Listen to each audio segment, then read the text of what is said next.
Hi, my name's Amber. I'm a flower farmer florist from Blooms on the Hill in Budgeree, and today I'm going to be planting some bearded iris. Now, I was gifted a whole heap of these from a lovely lady in Boolarra, and she just dug them up from her garden.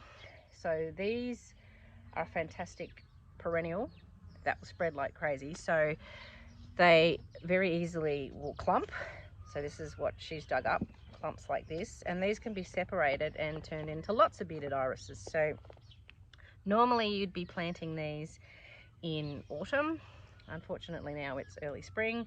So because I was given these just the other day, they really just need to be put in the ground. So I've spent a couple of days already just spending a little bit of time getting some in, and I've put them in probably a bit close. So they will need to be thinned out, and I'll probably do that next year, but I'm not expecting these to flower this year. If they do, it'll be awesome, but I'm not really expecting it. So they're just there. So if you were to buy a bearded iris, you're going to get a little fellow. Where's a good one? Well, they come in all sizes. So, you know, you'll get a little one, and then you can get really like bigger ones, and then you can get massive ones as well. I just have so many. But they're all good, doesn't matter what size. They look like a little insect. That's your little body and some little legs and the little hair. They're quite funny actually. And now here we go. He looks like a little bug. Look at him. Anyway, the little body part of your bug, that's the rhizome. And obviously these little leggy bits, well, they're the roots, and his hair, which is the leaves. So very, very simple. All you need to make sure is that when you plant them, that you have the rhizome, which is his body, is actually getting as much sun as possible. So for these to flower really well, they need to get at least 6 hours of sunlight. So I've put some in along this fence, and over here behind me, they get the morning sun. They should get probably 5 hours at least. Hopefully they might get 6. If they don't get enough, well then that's okay, they can be moved, but this was a spare spot, so this is where they're going in. But ideally they want full sun. They are a fantastically drought tolerant plant, which is great. They don't like getting their feet wet, so make sure you plant them somewhere that they're not going to be sitting in water, because otherwise they'll rot. The other thing about them is that the slugs and snails absolutely adore them, so you need to make sure that you do protect them from your slugs and your snails. I had bearded iris in, well, I've had them in there in my normal garden area for the last couple of years. 2 years ago I didn't get any flowers at all. They just got completely ravaged by slugs and snails. And then last season I got the most beautiful black iris, which I had no idea where it had come from, and a beautiful ice blue. It was almost white, but it was actually very, very pale blue. Had completely forgotten about them because the previous year there was just nothing. So you really do need to protect them. Unfortunately, the slugs and snails like them at all stages. So when they're small, when they're bigger, they love the flowers.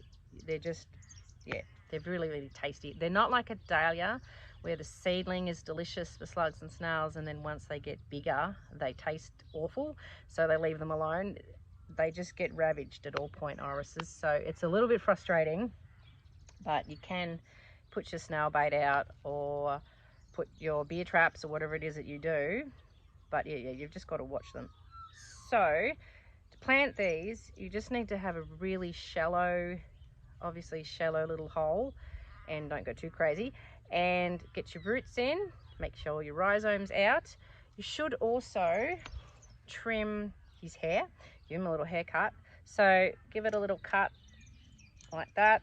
My secateurs aren't very sharp, so you make it shorter, so that way all the energy is going into establishing the roots, okay, and not so much into the leaves.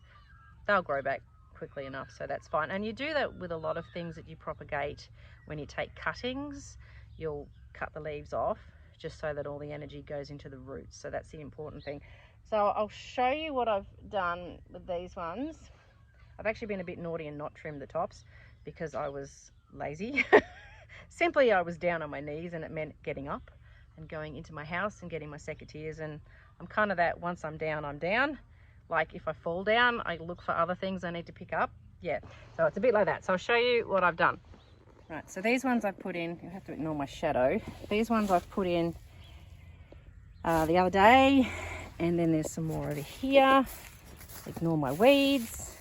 A little bit of feverfew here popping under the fence.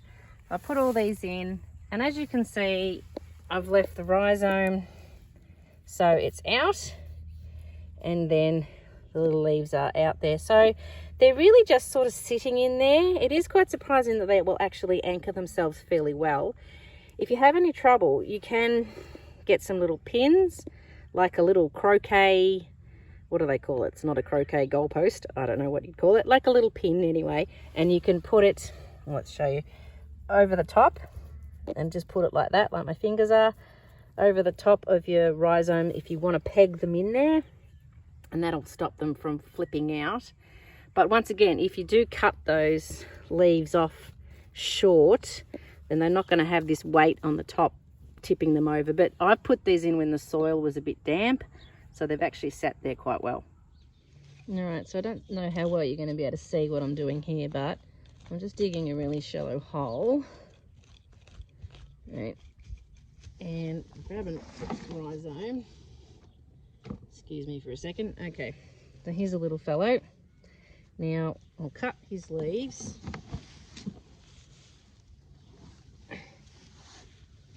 Very unorganized. Okay, give his leaves a little bit of a trim. Take those away. Okay, so I just pop him in the soil in here.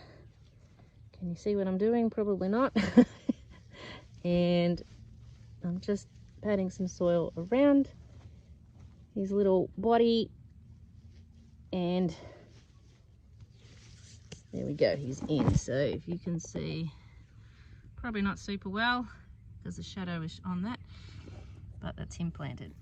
So there we go, he's in the ground and he'll be happy. So yeah, as I said, they're probably too close. So what will happen with these is they will clump up in a season normally. They do like to be dug up and separated every 3 to 4 years. So as these ones, yeah, I'll probably thin them out next season. Once I've sorted out what's going on with our paddock, we do have this new area. Yeah, so they'll just all have to be moved, but at least they're in the ground and they won't die. So in terms of a cut flower, your bearded iris are really spectacular. I think they're quite underrated actually, and you don't really see them in arrangements that much, but they really would be a focal flower. So they're just like a normal iris, except they've got that lovely extra ruffle going on, hence they call them a bearded iris. And they come in a huge array of colors. As I said, I've got one it looks black. There's beautiful pale pink, there's ones that are brown with yellow, there's ice blue, there's white, there's purple, there's just this, they're just gorgeous. So they'd make a great focal flower. They do last apparently about a week in a vase. So I've never actually cut any, so this is all just what I've read, but that's quite a long time in terms of vase life. So I think they're really worthwhile. Plus they're a perennial that'll keep coming back year after year, and they just multiply like crazy. So once you've got them, you've got them. So other than that, that's about all I can tell you about bearded iris. I'm sure there's lots more. Oh, other than the fact that you should dig them up summer. At the end of summer is when you should dig them up and be replanting them in the autumn. So I've done it a little bit wrong, but that's okay. I really didn't have any choice.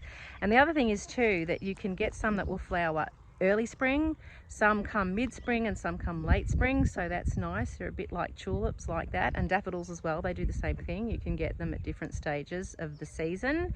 The ones that flower early spring, you can be lucky sometimes, and they might give you another flower in autumn. Yeah, late autumn. So that would be great if you got that too. So I will leave you with all of that in terms of bearded iris.